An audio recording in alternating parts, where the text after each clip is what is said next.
Patna metro के लिए underground सुरंग बनाने का शुभारंभ हो चुका है। शुक्रवार दोपहर 11 बजे मुख्यमंत्री नीतीश कुमार ने टनल बोरिंग मशीन का बटन दबाकर सुरंग की खुदाई का उद्घाटन किया। मोइनुल हक स्टेडियम में आयोजित कार्यक्रम में मुख्यमंत्री नीतीश कुमार के साथ डिप्टी सीएम तेजस्वी यादव और दिल्ली मेट्रो के पदाधिकारी भी मौजूद थे।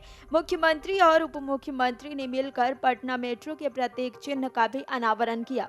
मीडिया से बातचीत करते हुए सीएम नीतीश कुमार ने कहा कि पटना में मेट्रो का काम अपने तय समय पर पूरा होगा। आज मेट्रो स्टेशन परिजन में भूमिगत टनल की खुदाई का शुभारंभ किया गया है। महावीर की खुदाई शुरू हुई। मेट्रो परियोजना के लिए केंद्र, राज्य सरकार और जाइका के सहयोग से अब बजट की बाधा को दूर कर दिया गया है। इससे काम में तेजी आएगी और जल्द से जल्द काम भी पूरा होगा। दिल्ली मेट्रो के डायरेक्टर दलजीत सिंह ने बताया कि 2 कॉरिडोर का निर्माण हो रहा है। इसमें एक कॉरिडोर 19 किलोमीटर और दूसरा 14 किलोमीटर का निर्माण किया जाएगा। आज जिस टनल का शुभारंभ हुआ है वही इसी कॉरिडोर का हिस्सा है। आज इस टनल बोरिंग मशीन से काम की शुरुआत हुई है। शुरू में ये थोड़ा धीमा काम करेगा। 15 दिन बाद तेज होगा तो रोजाना 15 मीटर खुदाई करेगा। 1 महीने के बाद दूसरी मशीन को भी खुदाई के लिए लगाया जाएगा। मेट्रो की शुरुआत कब से होगी, इस सवाल का उन्होंने जवाब देते हुए कहा कि हम लोग कोशिश कर रहे हैं कि जल्द से जल्द पटना मेट्रो का काम पूरा कर लिया जाए। 4 साल में पटना के अंदर सभी टनल का काम पूरा होगा और 5 साल में स्टेशन का काम पूरा कर लिया गया और 5 साल में स्टेशन का काम पूरा हो जाएगा। इसमें कई चीजों पर काम करना होता है, इसीलिए समय लगता है। दिल्ली मेट्रो कॉरपोरेशन द्वारा पटना मेट्रो प्रोजेक्ट में टनल की खुदाई के लिए कुल 4 टनल बोरिंग मशीन का उपयोग किया जाएगा। इसमें से पहला टनल बोरिंग मशीन 22 मार्च को पटना में असेंबल करने के लिए लाया गया था। इस मशीन को महावीर नाम दिया गया। ये 420 मीट्रिक टन का है। पटना मेट्रो के लिए नरम मिट्टी और जमीन के दबाव के संतुलन को देखते हुए इस मशीन को डिजाइन किया गया है। इसमें मशीन में backup gantry cutter head, front middle tail shield लगे हुए हैं। मशीन का मुख्य बॉडी 9 मीटर लंबा है, वहीं अर्थ प्रेशर बैलेंस की लंबाई 95 मीटर है। एक 19 किलोमीटर का है, एक 14 किलोमीटर का है। इसको कॉरिडोर 1 कहते हैं और कॉरिडोर 2 जो अभी जिसमें अभी काम उद्घाटन अभी जिसका भी टीबीएम का हुआ वो कॉरिडोर 2 है। इसमें अंडरग्राउंड का काम करीब 18 किलोमीटर का है। 18 इंटू अगर 2 लाइन जोड़े दो तो 36 किलोमीटर का हमें काम करना होगा, उसमें कटन कवर मिलाकर, और बाकी हमें एलिवेटेड काम कर रहा हूँ। अभी जो हम ये काम कर रहे हैं कॉरिडोर का एक हिस्सा है जो शुरू होगा पाटलिपुत्रा बस स्टैंड से और ये आपका पटना जंक्शन से जस्ट पहले ये ख़त्म होगा कॉरिडोर।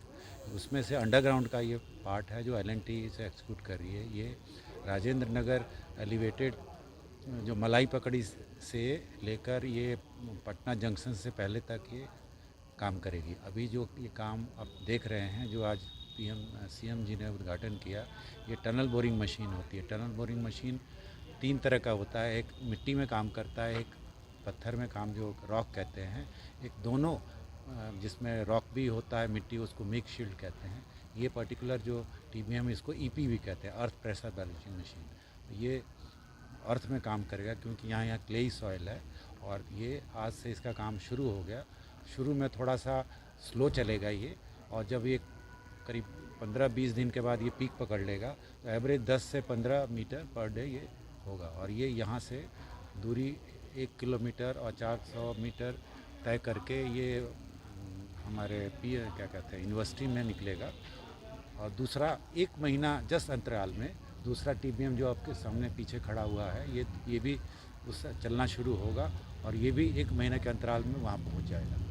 फिर ये जब दोनों निकल जाएगा तो ये दोबारा टीबीएम वहाँ से दूसरे छोर पर, क्योंकि ये स्टेशन होता है ये 220 मीटर का होता है, दूसरे छोर पर लॉन्च किया जाएगा और ये पीएमसीएच में नहीं निकाला जाएगा, उससे ड्रैग थ्रू होते हुए ये हमारा गांधी मैदान में निकलेगा। वहाँ दोनों वहाँ से निकलेगा। इस तरह से ये अपना काम चारों काम दोनों टीबीएम अपना काम कर लेगा। रही बात 2 और टीबीएम इस पैकेज में है। 2 टीबीएम गांधी मैदान से शुरू होगा और वो गांधी मैदान से चलकर पटना जंक्शन से पहले ख़त्म होगा। फिर वहाँ पटना जंक्शन में से निकलेगा, फिर दोबारा ये इसी स्टेशन के दूसरे छोर पर शुरू होगा और वो मलाई पकड़ी से पहले कटन कवर टनल में ये निकलेगा। इस तरह से ये अपनी प्रक्रिया पूरी खत्म करेगा। मेट्रो कब से शुरू हो रहा है? मेट्रो का संचालन जैसे आपने अभी जस्ट एमडी से सुना 4 से 5 साल लगता है। अभी वर्ल्ड ओवर ये करीब 5 से 6 साल है, लेकिन अब हम इंडिया में से शुरू होगा और वो गांधी मैदान से चलकर पटना जंक्शन से पहले ख़त्म होगा। फिर वहाँ पटना जंक्शन में जो निकलेगा फिर दोबारा ये इसी स्टेशन के दूसरे छोर पर शुरू होगा और वो मलाई पकड़ी से पहले कटन कवर टनल में ये निकलेगा। इस तरह से ये अपनी प्रक्रिया पूरी खत्म करेगा। मेट्रो कब से शुरू हो रहा है? मेट्रो का संचालन जैसे आपने अभी जस्ट एमडी से सुना 4 से 5 साल लगता है। अभी वर्ल्ड ओवर ये करीब 5 से 6 साल है, लेकिन अब हम इंडिया में इसको हमने स्क्वीज़ कर दिया क्योंकि हम लोग गरीब कंट्री हैं। हम चाहते हैं कि जल्दी से डेवलपमेंट हो, कि इकोनॉमी हो। अदरवाइज़ बाकी कंट्री यूरोपियन देखिएगा ये सब 6, 7, 8 साल बड़े आराम से काम करते हैं, लेकिन हमें जब दूरियां काफ़ी हैं तो उसका तरीका क्या है, रेस तेज़ दौड़े तभी तो नज़दीक आएंगे, नहीं अदरवाइज़ हम पीछे रह जाएंगे। 20 साल में हम दिल्ली मेट्रो हमने शुरुआत की थी 2002 याद है हमें, और आज 2023 है। आज 400 किलोमीटर हमने दूरी तय कर ली, जो इंडिया के वर्ल्ड के चौथे पोजीशन पर। तो आप सोच लीजिए 20 साल की दूरी में पीरियड में हमने चौथे स्थान पर कर लिया। तो आने आपका वाले टारगेट क्या है? ये टारगेट हमारा मैंने बताया ना 4 से 5 साल हमारा, 4 साल में टनल कर लेंगे, 5 साल में स्टेशन कर लेंगे। इस तरह से एक इसमें केवल सिविल ही पार्ट नहीं होता, इसमें एयर कंडीशनिंग भी पार्ट होता है, सिग्नलिंग भी पार्ट होता है, ट्रैक भी बिछाया जाता है, ट्रैक्शन भी होता है जिससे कि वो चलता है। Then AFC gate, automatic fare collection gates होते हैं, काफ़ी चीज़ें इसमें लगती हैं। तो ये इंटीग्रेट करना होता है हमें, तो उसमें भी काफ़ी टाइम लगता है। अच्छा, सिर्फ अभी पटना तक ही रहना है, फिर पटना से बाहर भी जाना नहीं, है? अभी तक ये जो DPR है हमारा इतने तक ही है।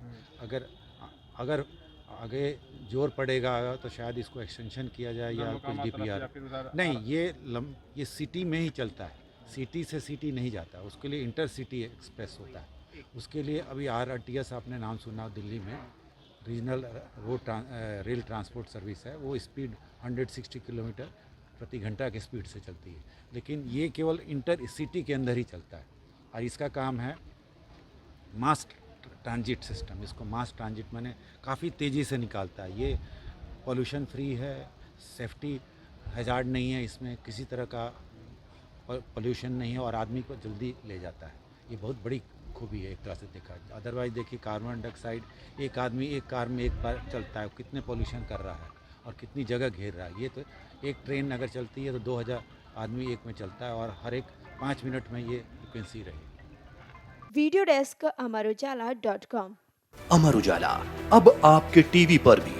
अपने स्मार्ट टीवी पर YouTube पर सर्च करें अमर उजाला, चैनल सब्सक्राइब करें और देखें ताजा खबरें, वो भी HD क्वालिटी में। और हाँ, बेल आइकन दबाना ना भूलें ताकि हर खबर हो आपके घर। अमर उजाला, निष्पक्ष, निर्भीक, निरंतर।